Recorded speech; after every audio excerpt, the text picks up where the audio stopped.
Sun நியூஸில் ஒரு செய்தி ஒன்று வெளியாயிருந்தது.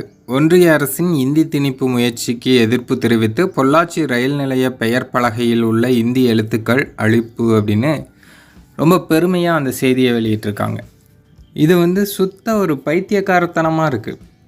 ரயில் நிலையம் அப்படிங்கிறதுல இவங்க மட்டும் வந்துட்டு போகிறது கிடையாது. வெளியூர்லேருந்து வெளி மாநிலத்திலேருந்து எத்தனையோ பேர் வர்றாங்க போகிறாங்க.